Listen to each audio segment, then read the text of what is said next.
Good day, Internet. It's cracking, Internet. Cracklins. What's the crack, as they say in Ireland? Is cracklins also the same thing as chicharrones? I think so.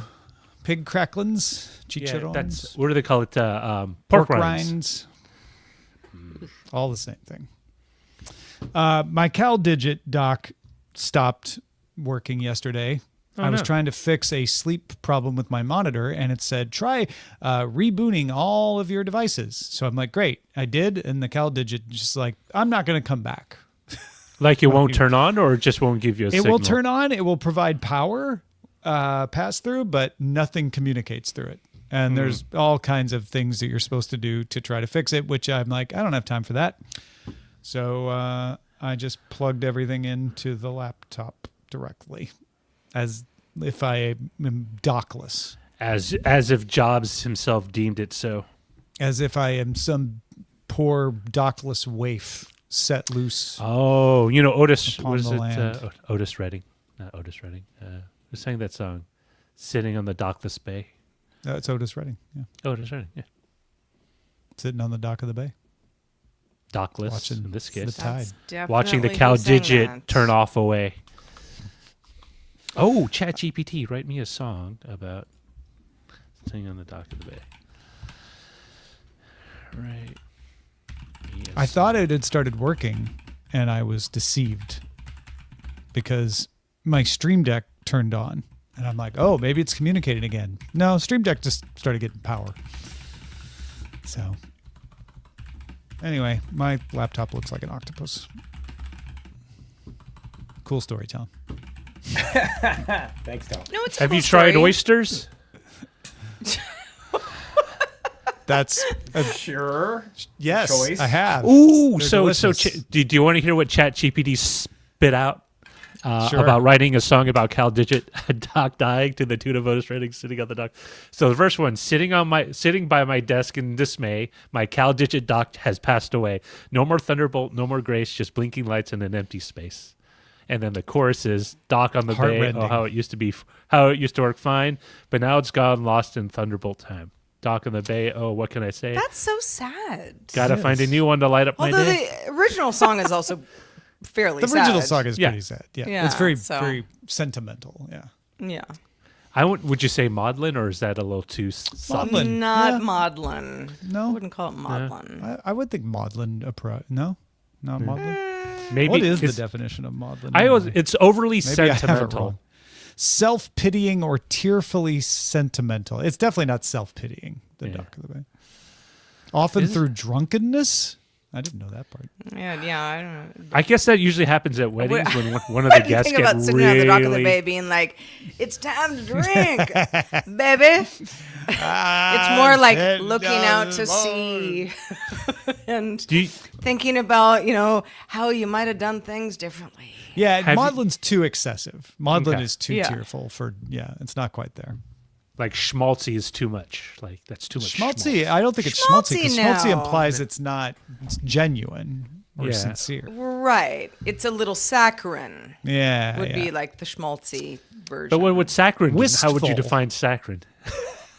Well, that's a good question because Right. I said that out loud and then I'm like, do people even know what saccharin is? Do people it's say it's like fake sugar. It's no, what's I know in it, Sweet yes. Mo. Oh wait, do people know what Sweet Sweet Mo Mo. is? Right. Okay, so Yeah. we used to have a waitress that worked for us, and she would always refer to decaf as Sanka. Like, oh, you want a Oh, cup yeah. of Sanka? Yeah. I actually remember people who would Shooby call morning, decaf Sanka back in the shooby. 70s. God, That was rule. that was the Yeah. that was because Sanka was the first major decaf brand. That was like saying Coke when you just want a soda. I'll take a Coke. And now I am not going to take anything away from a coffee lover who's like, caffeine does not work for me. I love a good decaf. I must have it anyway. Yeah. Yeah, I mean, you do you, but I have never gotten on the. I can't deal with it. I guess have it would no kind of be like problem. drinking like zero alcohol beer. I'm like, Yeah, You right. know what? Why? You do Why? whatever you want, but Like, like for me, I'm like, You drink it for the taste. Uh huh. Yeah. If you're not drinking coffee or beer for the taste, then yeah, decaf and zero alcohol make 0 sense. That's me. Tom knows what happens when I and alcohol intersect. I've seen a couple of incidents, maybe. Yeah. 1 minute. I remember you once told Eileen, "You can't give him wine in the middle of the day." Oh yeah, that was when you came over to do East Meets West once, I think. Yeah. It was What- I what- was over at the what- CNET what she- offices, and I was like, What was it can't you do in the CNET? middle of the day? Give I can't Roger drink in the middle wine. of the day because It's like getting a gremlin wet You don't before drink at midnight. all. Yeah. Well, that's yeah. I mean, listen, I mean, please don't give me a drink in the middle of the day either, unless it's Sunday brunch. Yeah, it depends on the day. Sure. what's going Yeah, on like that every day. so often, Right, you know, we sure. can do it. Have a nap Roger will later. pass out. Everyone's happy. And I Yeah, mean, this it's is like, the most of He's his hard day. to lift. He's hard to pick up. Eileen, he's useless now. What have you done? You've broken Roger. Don't break Roger. No. We need a fully working Roger. We need weak. No Sanka here. Thank you very much. Oh, God. I don't think I've ever had Have Sanka. a good show, everybody.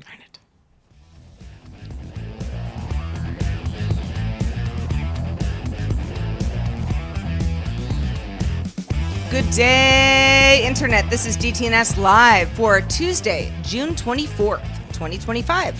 From Studio Animal House, I'm Sarah Lane. From Studio 7 in Los Angeles, I'm Tom Merritt. And I'm the show's producer, Roger Chang. DTNS Live is made possible by you watching us right now. Thanks to Larry Bailey, Michelle Sergiu, Kirk Stephenson, and Carlos Lasso. You did it. You did it. You're the best. Thank you.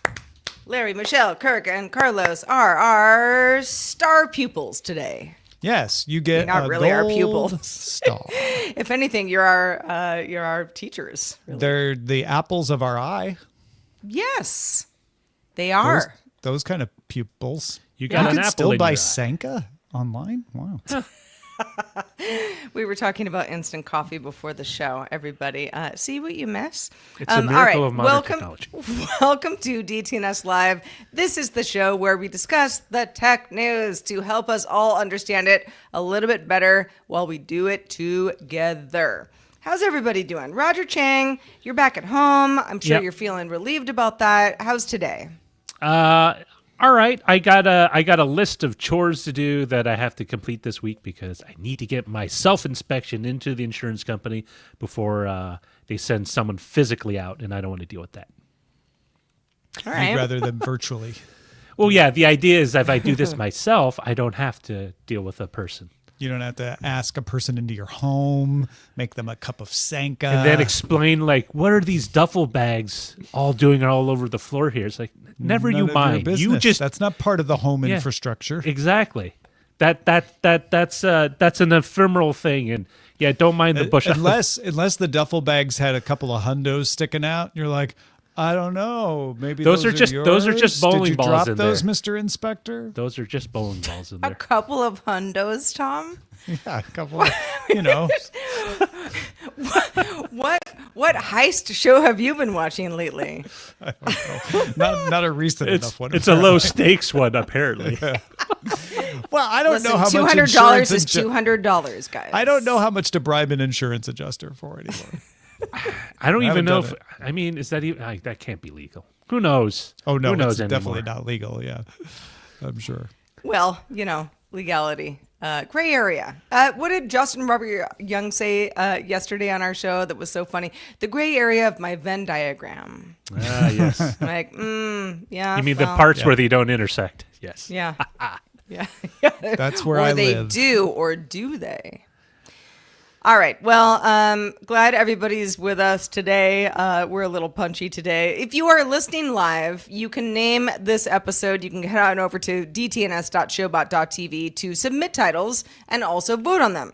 As we go through the show, people will submit titles. You can also be like, you know what? This is a funny idea for the name of the show. You can submit your own and you can vote on others. We will check back on the votes at the end of the show. Now, without further ado, let's kick it off with a few stories that caught our eye. Samsung announced its next Unpacked event will take place July 9th at 10 a.m. Eastern Time in Brooklyn, New York. Samsung said it will show off, quote, the next evolution end quote, of Galaxy devices and some AI features. We're going to hear about new foldable phones and possibly new Galaxy watches as well. Microsoft and Meta officially launched the Meta Quest 3S Xbox Edition, which is a $400 VR headset bundle with a black and green Xbox colorway, prepared Xbox controller, and Xbox Cloud gaming access.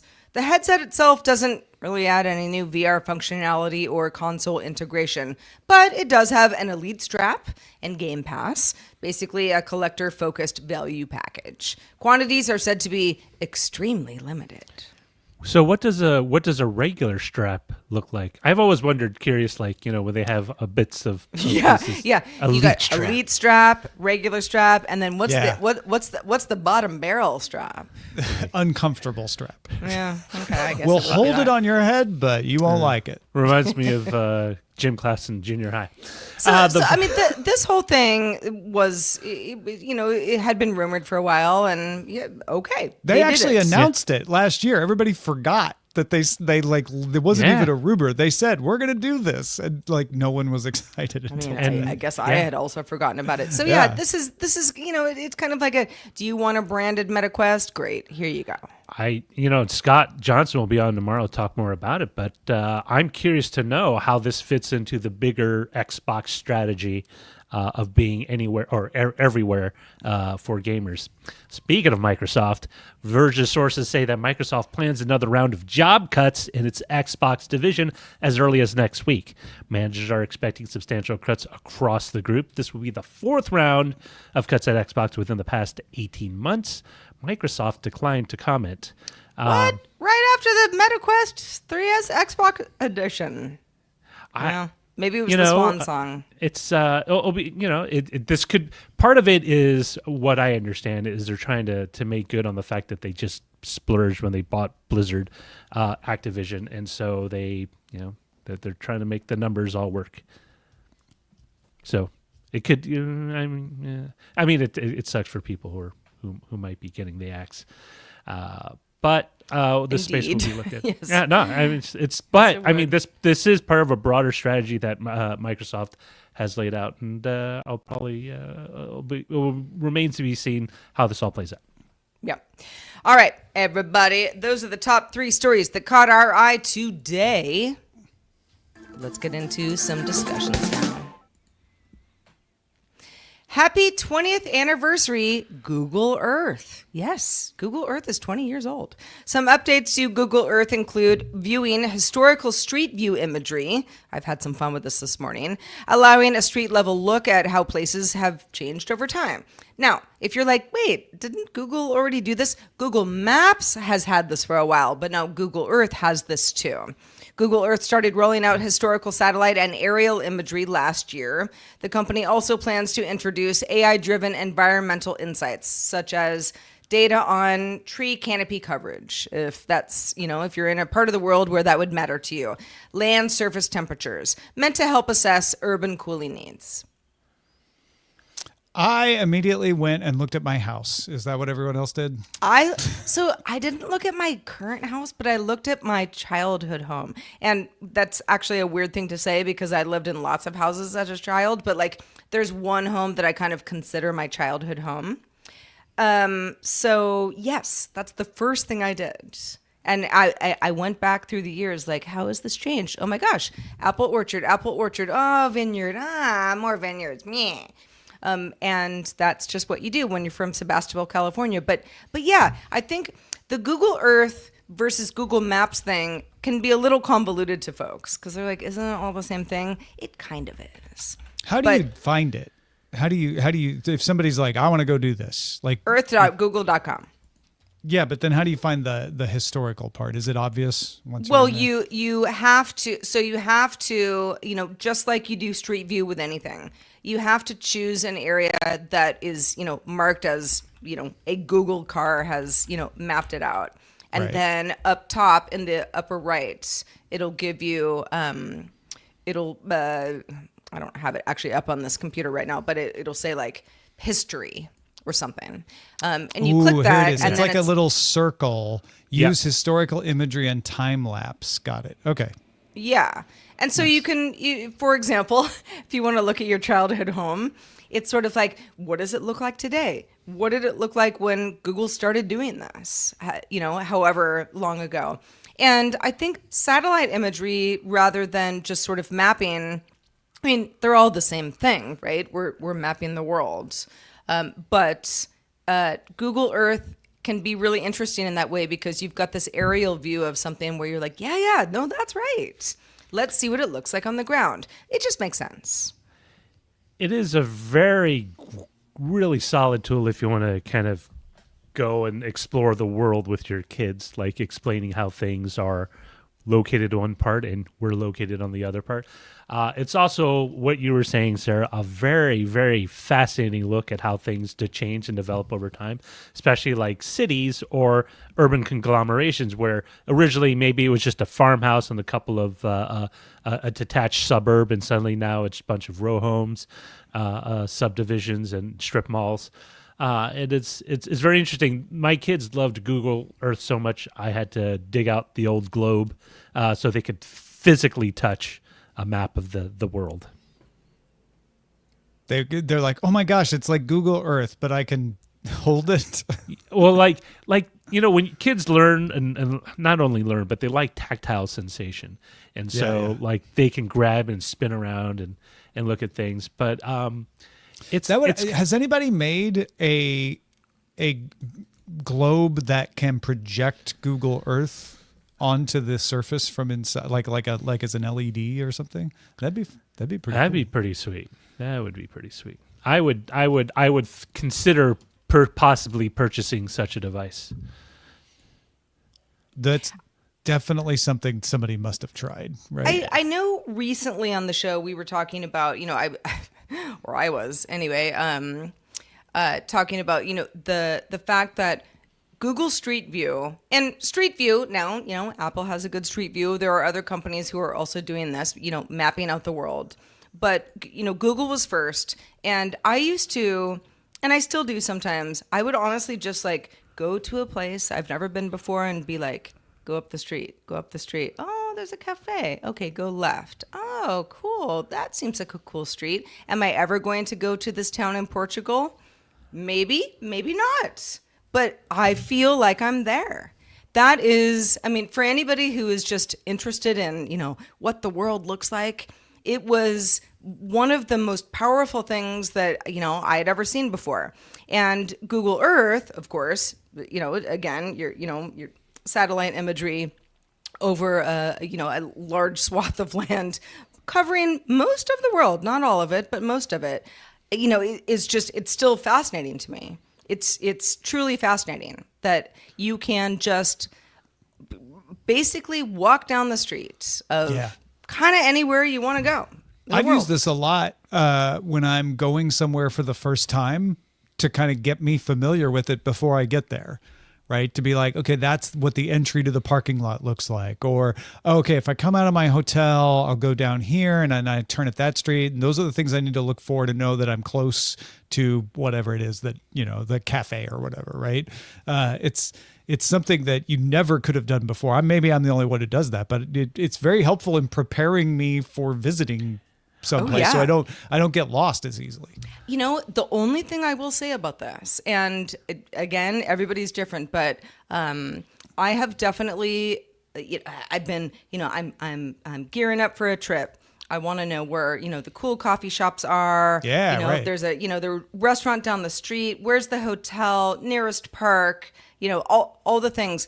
And I get so good at it because of Google that I get there and I'm like, yep, it looks it's like all familiar now. It's cool to be here, but like I've been here already. But I've literally been here already. Yeah. I know exactly where everything is. Yeah. And I'll say, over at least with Google Earth, they have more slices of imagery over a given time than Google Maps does, which is great because, some of it's not maybe the highest resolution that they can offer, but it does give you a sense of what's changed, especially if you're you're peeping into a town or a city and you're curious to know how that new business park or that new development or whatever has changed the area. Because if you look at San Francisco back in the 90s, where it's south of Market, there were a lot of low-rise warehouses before 2000s hit, and suddenly everything went up through development. Oh, I mean, there's still a lot of low-rise warehouses. Not as many as before, at least based on when I coasted through 3 weeks ago. But it's surprising. This is the thing.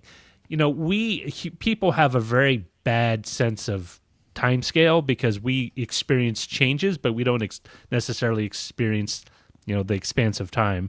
But if you look at it, you can actually say, oh yeah, that they're building that's finished.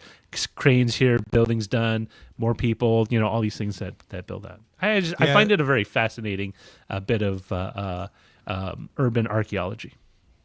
It's not just nostalgia either. Like there's uses for it, like you guys are saying, that I think could help. Like, Roger, agricultural uses, of course. If you're looking at moving into a neighborhood, seeing what the changes in that neighborhood have been can kind of tell you what direction it's going to go, right? Like if it used to have like really high-end stores, and then that shopping center suddenly becomes a 99-cent store and a Spirit Halloween store, and you're like, oh, okay, so this neighborhood is going in a different direction. Or if you do it, on the flip side, where you're like, whoa, there's like a Ferrari dealership on the corner, like, oh boy, should I be worried about what my rent's going to be like a year from now? They're interesting demographic data that a lot of commercial developers, but also residential developers, basically commissioned so they can get a sense. If we start this project, say in 2020, in 5 years' time, is there going to be a customer base willing to buy these new condos or this townhomes or whatever, or these storefronts that we now make available? And it's very interesting because if you look at it, you can see like, oh, this is where the city started planning this kind of renewal project, and then you can see kind of the stores and everything else get built out around it. Whether or not it's good for everyone. But BioCow says if your potential new neighbor's lawn has been dead for the past 8 years, you'll know they'll never water it. hey. But also, but going back to something that might be helpful. So, for example, there is, in LA, where Tom and Roger and I all live, there are a variety of, underground subways systems that are being built. One is going to the airport, which is pretty great if you go to the airport a lot. There's another one that kind of bisects the city through my neighborhood, and so there are certain intersections that are just a mess right now, and they're probably going to be a mess for another 15-20 years. Who even knows when they're going to get done with this? But that is one of those things where historically, to be like, oh, what did it look like before? Where is it now? Okay, I'm thinking of buying a condo. Or maybe I'm a business owner. I might want to be in this neighborhood because they're now getting to the point where it's going to be, you're going to get a lot of foot traffic. There are a lot of great reasons that you can use this information. And I wonder if we could use generative models to make it go farther than 20 years. Too, like use photos that we have and make 3D models of them and extrapolate and like go back to the 50s even. That'd be interesting. Yeah, that too. That would be cool. I go back to like the Roman Empire and see how the Romans lived. You always want to talk about the Roman Empire. They want to build their every day, Roger. Their strip squares and all the other stuff that happens. Well, speaking of metro areas, Amazon says it's going to offer same-day deliveries to some metro areas, but wants to do it for more rural locations as well. Tom, what's the scoop?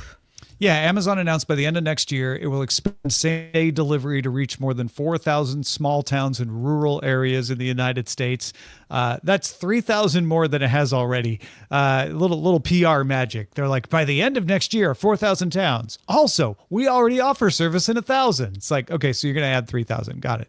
This will cover items categorized as everyday essentials. So groceries, beauty products, household goods, pet food, stuff like that. And what I found interesting is the company is using machine learning. This is not large language model. This is machine learning to look for patterns and be able to predict what items each community buys in large quantities so it can make sure to have those items in stock for faster delivery. Because, of course, you could guess that they're like, oh, so they're building a bunch more warehouses. Toothpaste.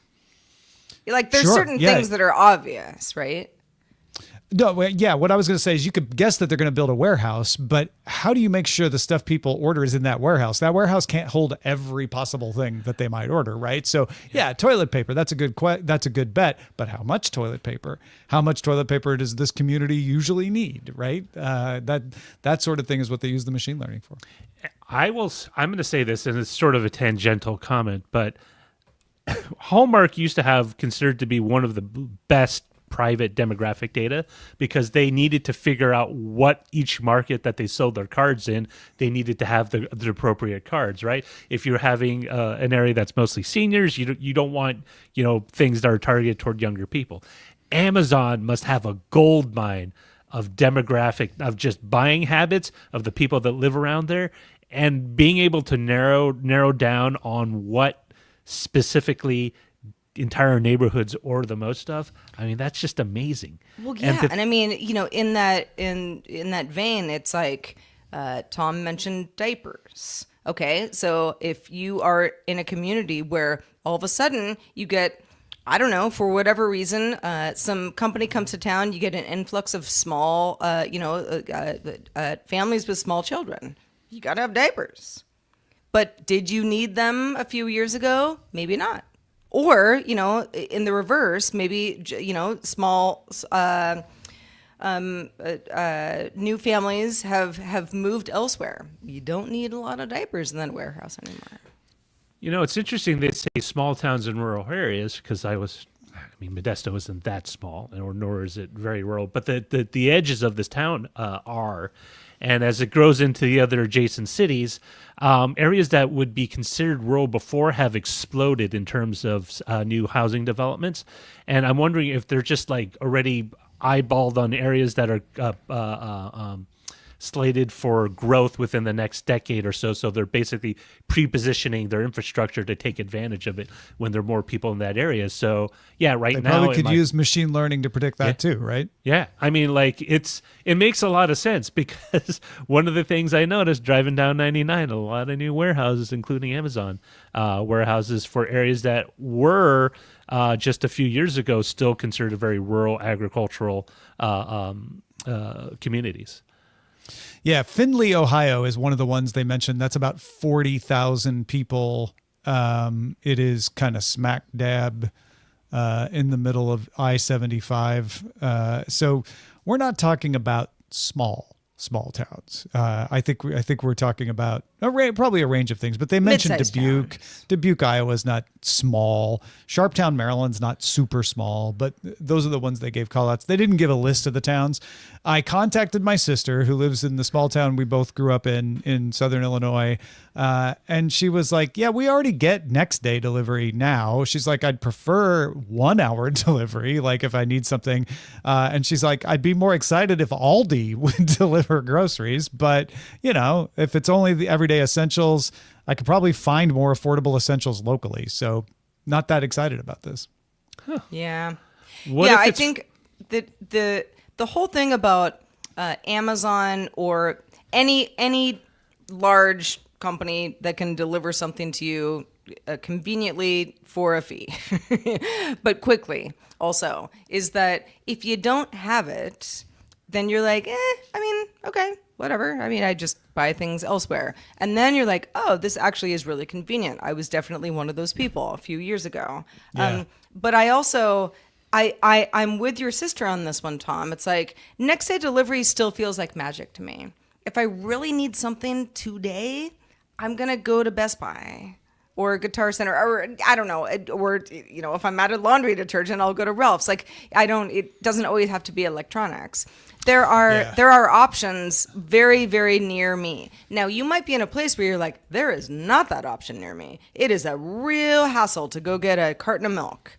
So if I can get this somehow through Amazon, even more quickly, then that's great. I'll be honest. When I'm home in Greenville, I don't have a problem jumping in the car, running over to IGA and grabbing something, because I know there's not going to be huge traffic. I know I will get a parking spot. I know there won't be a huge line to check out. And so it's not a problem. When I'm in Los Angeles, even though I live very close to a lot of stuff, I'd rather have Amazon deliver it same day, because then I don't have to get out on the road and deal with traffic and try to fight for parking and then stand in a huge line. So I wonder if maybe these Findlay, Ohio size 40,000 person towns are a better call, because they're more likely to have a few of those impediments, and people are like, oh yeah, same day delivery sounds great. Whereas my sister's like, I can just, run over to Casey's and pick something up. It's not a big deal. It's yeah, I think it's that mid-sized to large city. That's the sweet spot of where people are like, I'm not going out there in rush hour traffic. I mean, Right. this happens to me all the time. In LA on a Saturday in my neighborhood, it's like, I mean, the town might as well be, it's like The Walking Dead. Like no one's around, no one's here. But come Monday morning, it's lively, and if you have to go just a few miles in any direction on a Monday at 8 a.m., good luck. It's going to take you a bit. It's going to take you a bit. And, if you know that ahead of time, okay, not the end of the world. But it's the difference between 10 minutes and an hour sometimes.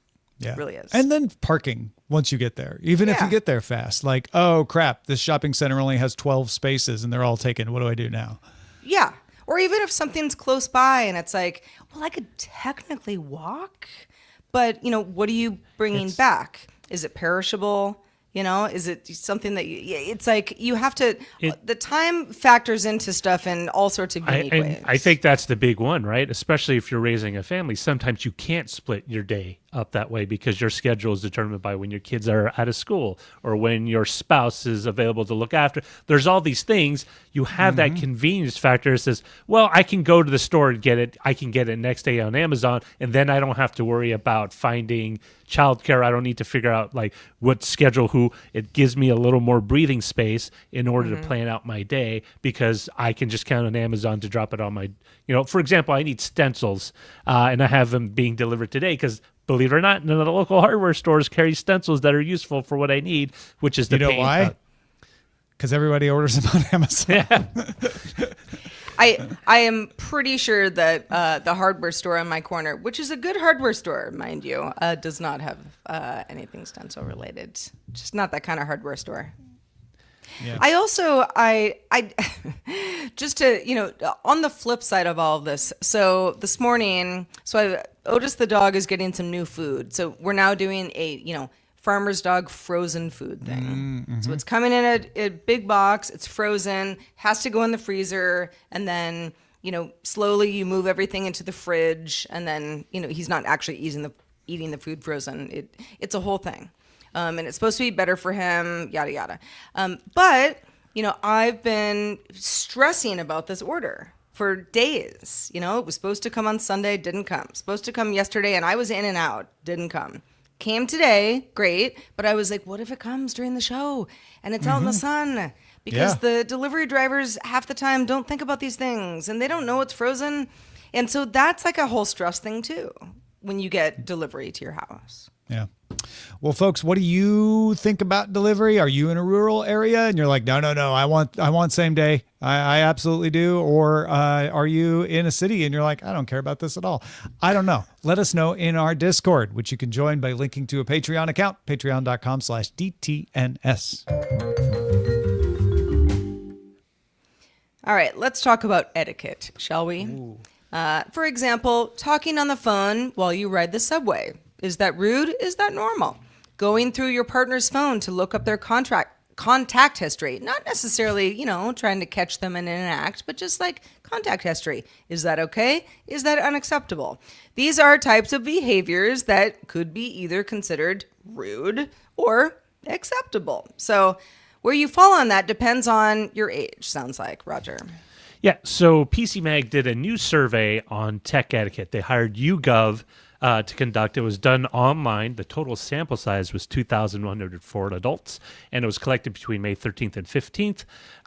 And PC Mag says all the figures have been weighted and are broadly representative of the U.S. adult population, basically everyone 18 and over.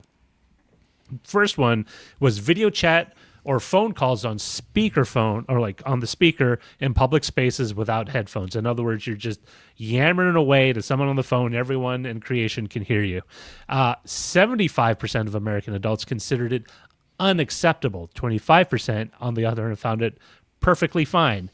87% of boomers believed it was just wrong to do it. However, 41% of Gen Zers didn't think that was a problem at all. Okay, so to compare apples to apples, because you just said 87 and 41, but those aren't the same.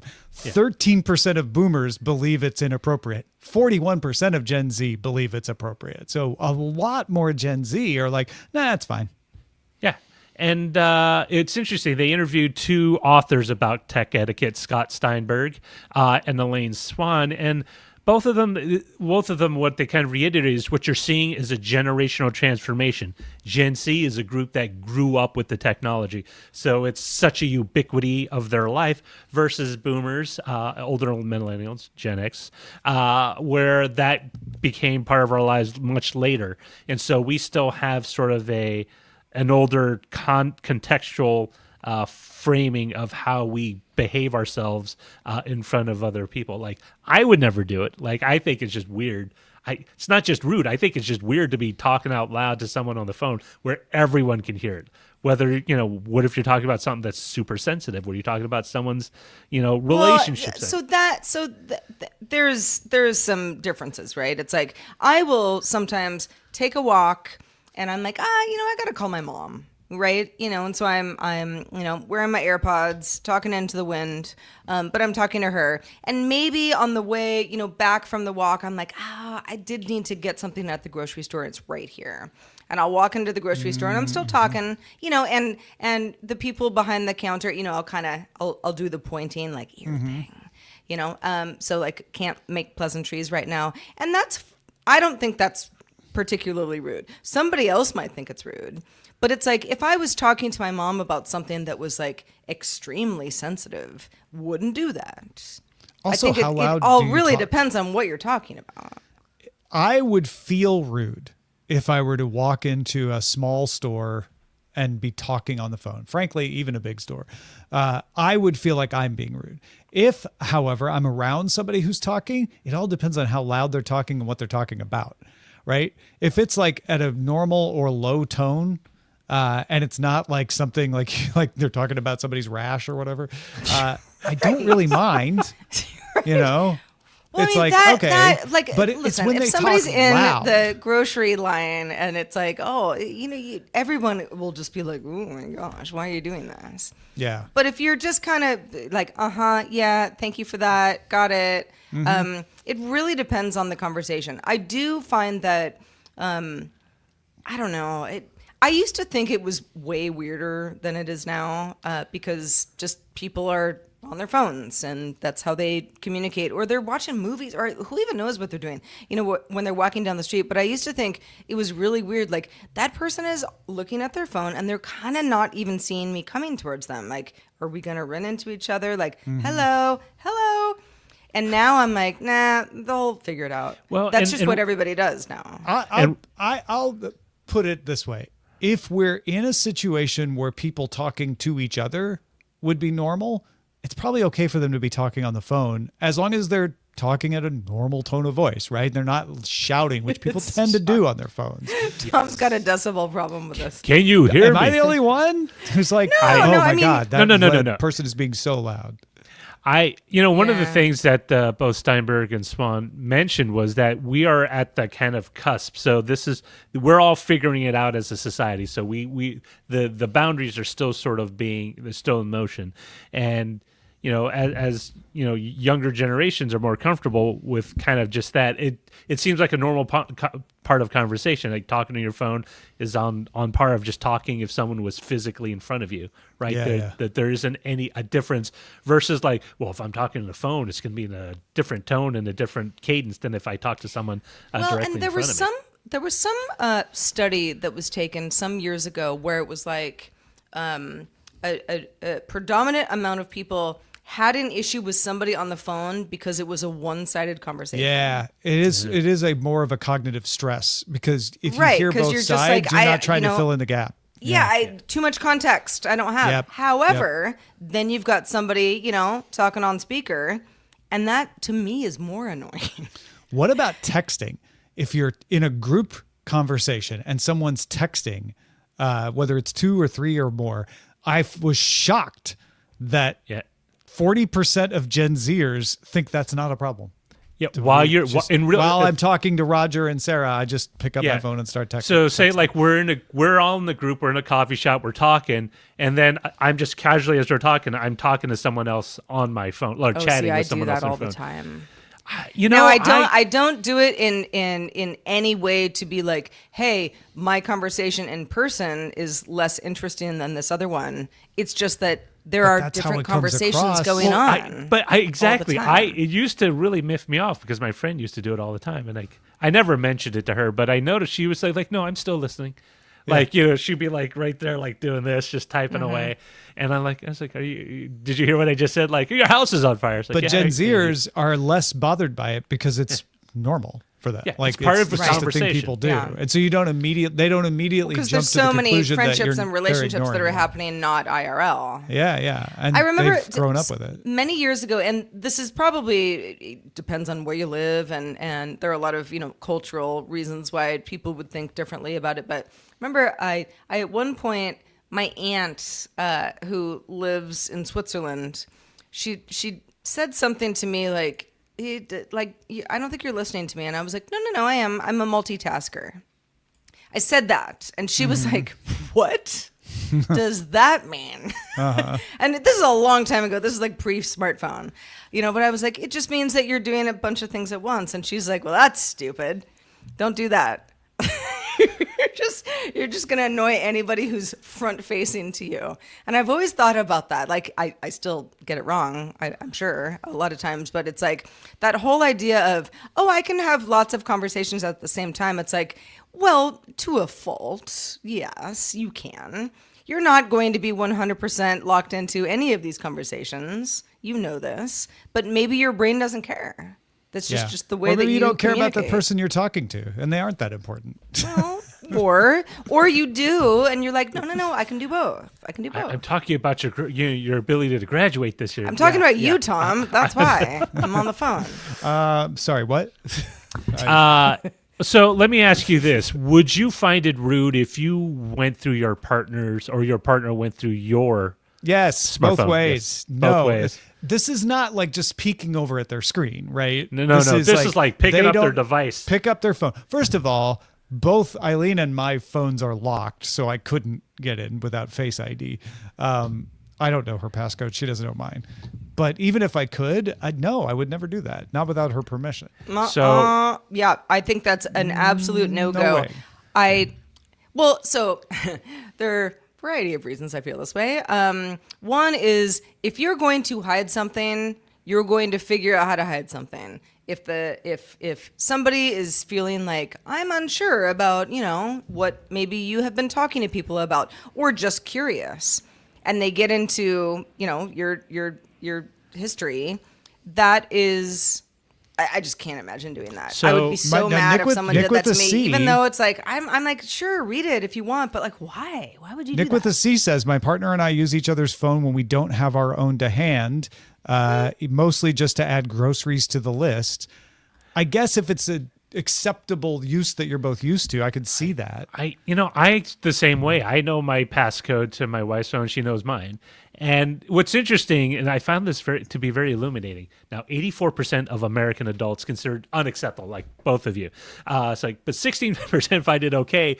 However, 23% of millennials view looking at a partner's device as acceptable because there's a level of intimacy, right? It's like using their car to go to the store or that's still going the through majority of millennials saying no, it's not acceptable. Yes, exactly. But, yeah. But when it comes to a friend or a family member's device with their knowledge. In other words, someone you're close to, but not intimately, like a partner, 92% of respondents said it was unacceptable.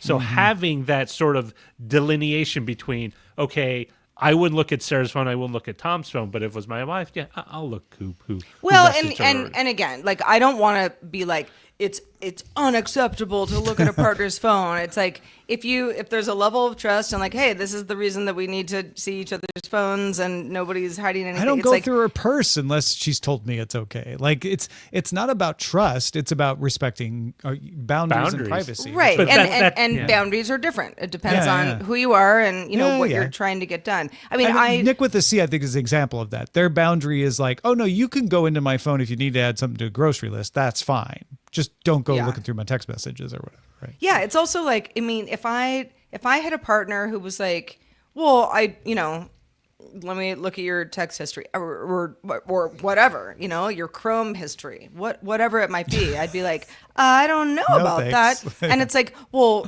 if then the response was, what do you have to hide from me? It's like, well, nothing, but it just feels weird. Nothing yet. Well, but Or nothing, if or the maybe response something. was, I wanted it's like to we're see all that different. site that we both were laughing about the other day. Can you find it for me? That's like, oh, that's what you want it for. But yeah, if it's just I just want to see where you've been, then it gets creepy. You failed this. You failed the marital test. I mean, I have this conversation with friends all the time about,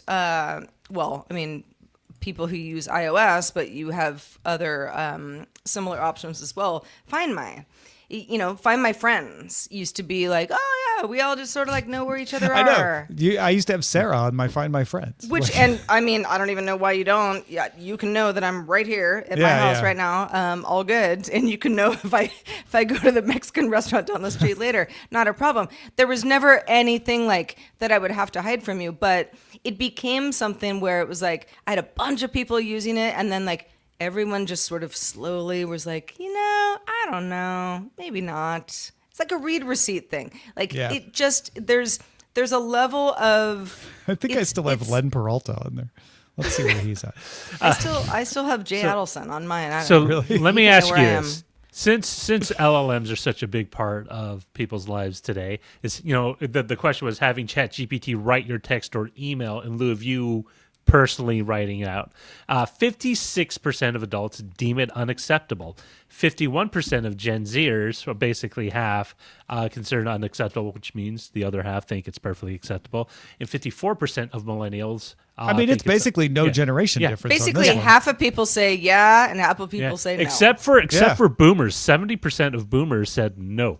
Because it has to be from you. It has to be. Wait, was Gen Z or Gen X even on any of these? Yes, they are on there. Gen X is the black line. The forgotten generation always. Just curious. Yeah. Thank you. But okay, so baby boomers more likely to say no, it's not okay to write 70%. have an AI, but everybody else is like, 50-50. I don't know. Maybe so, maybe. I mean, I had to send somebody an invoice yesterday.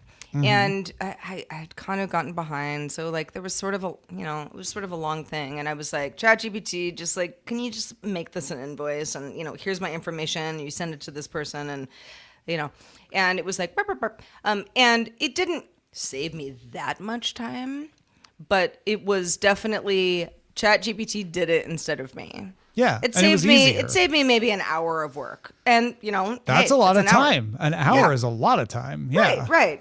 Because otherwise, you're doing just data entry yourself. Right. And do I think that the person on the other side cares that I used ChatGPT? 100% no. Not They're for just an like, invoice, send me your though. invoice, Sarah. I think you're late. When people ask this question, though, they think like, oh, is my friend going to send me an email? Like, that's not okay. And the other 50% are thinking invoices like you are. And they're like, yeah, that's fine. Why would that be a problem? But like, I'm thinking like something personal. For example, congratulations on your birthday. Yeah, it depends on the email, right? If it's a sincere letter, then probably getting ChatGPT to write it entirely is a bad idea. But maybe a first draft that to get you going, so you say it right. That's I don't have a problem with that. But you also might be a person who's just like, I just don't have a way with words. Right, and exactly. This is really what I want to say, but I don't know how to say it myself. I don't think there's a one right answer for this at all. I Baby think boomers are really into you're- singer-songwriters. That's why they're Well, like, of no, you course. should always write Well, I everything mean, there was yourself. also a point of pride in that time where you had a personal relationship with another person, and so Yeah, that man. crossed over. That was very much of the. You're Yeah, being. man. I mean, there's a level of sincerity, right? If the Write boss emails, comes down not to war. congratulate. Well, and that I think that's you hit the nail on the head, Roger. It's does this make it less sincere? Like, and I think in some congratulations, and cases it's a people say boilerplate yeah, thing. and therefore that you're phoning it in on our Yeah. friendship or whatever. When ChatGPT writes a congratulations on your new baby to someone who just graduated high school, it's probably insincere. It probably did something wrong. You're ahead of the But curve. but Congratulations. the baby is going into the The baby is your workforce. career that Yeah. you are. Yeah. Don't you get it? You can save it. This is poetry. All right. Well, former marketing executive at Google and Facebook, Eric Antonow, created something called the Methaphone as a joke, but it's actually a real product. He used ChatGPT to design it. 6-inch slab of clear acrylic with rounded corners. Looks like an iPhone, at least in size. Green edges resembling glass. He ordered some samples, started an Indiegogo campaign, and it sold out. People liked it. He now sells the Methaphone with an optional sticker pack featuring analog apps like Walk, Read, See Friends, and Daydream. So the whole idea of this is, I guess, started out as sort of like a wink wink, wouldn't this be funny? And it caught on. Yeah, he was getting those phantom notification buzzes and grabbing his phone and then realizing like I don't even have my phone with me. Like I need to break myself of this addiction. Ha ha ha. And they created this as a joke and people are like, "No, I want that." Maybe I am just, and I'm not trying to brag here, but maybe I'm just not as addicted to my phone as Eric Antonov is, but I don't see the need for this personally. And the people who I know who really are like phones glued to their hand, I don't know if they'd voluntarily do this, but apparently I'm wrong because he can't keep them in stock. It's weird because it's like, okay, so the idea is that you want to curb this, the clenching of your phone at all times, Yeah. but you need something that kind of feels like a phone. It's like the know? toothpick for the It's- person it's trying like to quit that- smoking. It's like the zero alcohol beer all over again. It's like O'Doul's? or I don't know. There's lots of different brands, right? Yeah, there's tons But of them, yeah. but the idea of like, no, this makes me feel good and normal, but it actually isn't my phone. My question is this: how much of this is people buying it for themselves, or people buying it to give a passive aggressive hint to someone else? Or Both just of a funny those. joke. Exactly. Okay. That's the third one. Yes, it's a I joke. Just think this is a conversation piece. I want to pull this out and be like, check what I got. It's my It's like- phone. Get it? Like methadone, but for phones. It's like, Jeff, I've noticed you a little distracted lately, so I got you this. It's like, as a passive aggressive way to tell, knock it off when we're face to face or in the meeting. Yeah, when Tom, you were saying earlier, like, I don't want, I'm not trying to brag. It's like, I mean, I don't think not using your phone or using your phone a lot, either of those are like actual flexes. But I am Or with I'm you. in denial, which is the other option. Well, yeah, possibility. we're probably a little bit, both of us. But, I work from home. I sit in my office. I'm at a desktop. I mean, my phone might be near me. It isn't right now. I don't know where my phone is. In fact, Oh, wow. let's do it. Where are I you? have both my phones right next to me. So there you go. Yeah, so it's in the other room. I can hear it. I do it on the Apple Watch constantly throughout the day. And people are like, how do you not know where your phone is? I'm like, if I leave the home, which does happen, I'm not 100% a hermit here. Then of course I need it. And, using CarPlay and all sorts of stuff, the phone is important. But yeah, I don't, when I see somebody walking down the street, like looking at their phone, it's like, I sometimes I'm like, I just don't even know what I would look at right now. I'm just walking. I mean, It's with me if I need it, but I don't need to continue the thing I was doing at home because I'll be home soon enough. When I'm walking the dog in the morning, I will get Discord messages from y'all as well as other people. Yeah, we work no, that's with, true. and I will stop and I will pull my phone out and I will look at my phone and I will answer it, or I'll look up a link and pull it, you know. And every once in a while I found myself continuing to walk while I do that, but I don't keep it out. I do that thing and then I put it back. I see more people these days in my neighborhood just walking around with the phone. Sometimes they're doing a FaceTime style call, right? And talking to somebody. Sometimes they're not. They're just looking at it. They're just walking down the road, reading something on their phone, I guess. funny. I don't know. Do you? My mom very recently, hi mom, because I know you're listening, said the same thing to me, because she does lots of, like, she has a creek next to her house, and so lots of people are just, you know, doing creek walks, and it's really nice. pretty, and yeah, very nice. And she's like, and I just, what are they doing on their phones? I'm like, I don't know, maybe they're watching a video. And she's like, they're watching a video on their phone while they're walking. Of a I'm creek? Like, yes. While they're walking people by do the this. creek? They definitely are doing this. Yeah, Do or you- you get the, like, you know, the FaceTime thing where I'm like, doesn't your arm hurt? Because my arm, like, I don't do FaceTime, not even because, I mean, sometimes I do, but most of the time I'm like, can I just call you back? Like, I don't want to hold this anymore. It's just, and some people are like, oh no, that's the only way I talk to people. It's FaceTime. Do you ever use your phone as a prop? So like you're in public and maybe you don't want to talk to that, you know, one guy handing out flyers or something. You just, you know, where you pull out your phone. Oh, it's the pretend. Yeah. I'm sorry, Yes. I'm too busy. Yes. I've definitely I don't really done it do that. in like an airport when I'm sitting at the gate, you know, sort Yeah. of. But honestly, I'm actually using the phone too. It's not fake. I haven't thought about like pulling out the phone to avoid the guy wanting to sign the petition, wanting me to You know, sign. Or You know like, what I got to take this. You know Like what it's I have really done? important. You know, Yeah. you walk I've- by. and he's I- like, "You're the 20th person in a row who told me that." It's great. I've been on a phone call, and you know, lots of earbud options, but in my case, there'd be AirPods, and like the AirPods are just in my ears still. You know, not hurting anybody. You know, whatever. And I have definitely gotten to the point where somebody tries to talk to me, and I'm like, Yeah. you know, like, sorry, and they're like, oh yeah, whatever, and I'm like, I totally lied. I was not on the phone just now. I've definitely done that. Yeah. I just Or said like, I'm not registered to vote in this county. or like, I mean, I'll say this. You know, sometimes You don't want me to vote, okay? Don't you know, get me it's- involved. You know, it's sometimes you're uncomfortable in a group setting, and you don't want to look like you're socially awkward. So you just kind of casually pull out your phone. So it's not like you're just standing around, like just. It's sort of just definitely a open, good like- excuse to be like, I am, you know, I'm doing something else. Yeah. I'm not just a captive audience for you, for sure. And the methaphone is not going to let you do that because people will say that's just a clear slab of glass. That's not a phone. No, this is sir. an AR phone. You need these special contact you- lenses. Yeah, You don't have the can't right see it, but I glasses. can. This so. is very, you know, it's, I mean, it's- that's not far off, honestly. yeah, I it's- know. they're Probably- not even going to be released to 2027. Listen, Yeah. it's so advanced. There's no battery at all. It's perfect. There have been so many. Methaphone is not the first example of this. There have been other people sell things that are non-functional smartphones to be replaced for phones. Wired mentions them in their article about this. It's the kind of thing that people always say they want. I don't think they really do, though. Yeah. I don't know. Unless it's a very, very specific case, this seems like it's a funny joke.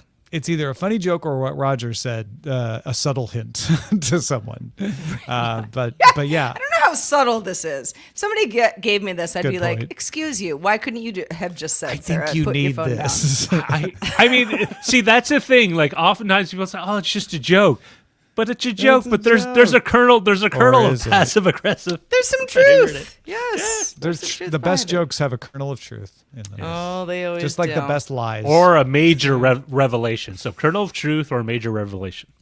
Yeah, sometimes both. Yeah. Why not both? Yeah. All right, let's check out the mailbag. Yesterday, I don't remember why we brought up oblique chickens, but we did. And John Murray III commented on Patreon, "I was eating when Roger said oblique chickens are the best chickens. Notice my past tense on the word eating. I was eating." I mean, you know, you want see-through chickens, John? I mean, I want a metha chicken. I mean, chicken. it's an oblique chicken, not an opaque chicken. Most chickens are opaque. That's true. Oh, Oblique is different. that's true. Yeah, No, I was and- thinking opaque. I mean, they're all congruent too. So if you want a congruent chicken, generally, I mean, unless you get it pre-sectioned out, you like get nothing but thighs or nothing but wings. We apologize for losing your appetite again, John Murray III. Yeah. I'm sorry if you're eating chickens again right now.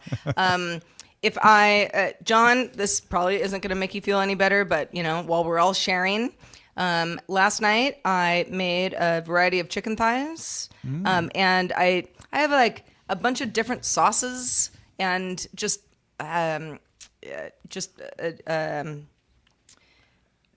I don't know, just ways that you can make chicken. And I was like, you know what? Let's do something fun. Let's do like 1, 2, 3, 4, 5, 6, 7, 8, and they all are a little bit different. Ooh. Put it in the June oven, and then I'm like, Flight of chicken a thighs. flight of chicken. Not that I was going to eat them all at the same time, because that's just too much food for me From at a once. flightless bird. But I was like, this is fun. Guess what I did? You ate all the chicken. No. Oh. I ate 4 of them, and I forgot the other 4, and I had to throw them out because they had been sitting out all night. You forgot to put them in the fridge. They were not refrigerated, and I don't know, maybe I wouldn't have died, but I'm like, I mean, if you want to do the old kind of bush living, like if you're really starving and you need to cook like rancid meat, you cook it for a very long time and you make a stew out of it. Well, yeah, I could have done that, but I was just mad in general, and so Yeah. I threw Mad out thighs never I threw work out the out. thighs, and they were fun. They were supposed to be Fun thighs are also a plus. Fun thighs are a plus. Yeah. Plus thighs are was a also great- fun. You it was can a do great it a variety idea. of different ways. Were I they liked- bird thighs? They're perfect. Yeah. Various sauces. That's right. Well, thank you, John Murray III, for writing in. Hope that you are able to enjoy chicken after Roger's oblique chicken comments. We Oblique stand comments with you for yeah. here on DTNS Live. Remember, you can send in any comment that you've got running through your mind, feedback at dailytechnewsshow.com. And of course, if you're a patron, lots of conversations going on our Patreon as well. You can comment on anything we post to Patreon, patreon.com/DTNS. Now, we told you at the beginning of the show to go vote and submit titles, and by gosh, you did it. 45 episode titles submitted. Google Earth Zoom and Enhance leading the way from Clinton Woodward. We also have the iPhoney, for the fake phone. Fred819. Some of your neighbors are highways now. Yeah, one of mine is. Historical dead lawn snooping. Can you hear me Neighbors are now? highways, I'm going to map it all night long. day long. Philly Codehound suggested Google Maps to find where the cool kids are. Why is Delivering it on never faster cool delivery. adults? It's always cool kids, never cool adults. You can't, Well, because adults we're not cool. Why are you? It's like saying hot ice. Yeah, it just doesn't, you're a cool kid, and then doesn't you make grow up, sense. and that's just Yeah. what you are now. Tech etiquette is a generational thing from GPEG84. That's a good one. That is true. That is true. What of these should be the winner, Sarah Lane? Forget Well, Tom, I'm votes. glad you asked. Clinton Woodward stood out from the rest, even though everybody had great submissions today. Google Earth, Zoom, and Enhance. No one Hey. doesn't love a zoom and enhance joke. Good one, Clinton. Also, big thanks to everybody who supports us in all the various ways you can by just watching us on LinkedIn, watching us on YouTube, supporting us on Twitch, which you can do with your Amazon Prime subscription. It doesn't even cost you anything. Zoe Briggs Bacon cheered us with some bits on Twitch. Happiness back for the 3rd month and gave us the taco emoji parade. Yay! Good to have you still around, Happiness. Technomensch cheered us with 6 bits and gave us the pride flag parade. Thank you for that, Technomensch. Howard Yermish resubscribed at Tier 1 for the 29th month. Thanks, everybody, for supporting us in all the various ways, including patreon.com/DTNS.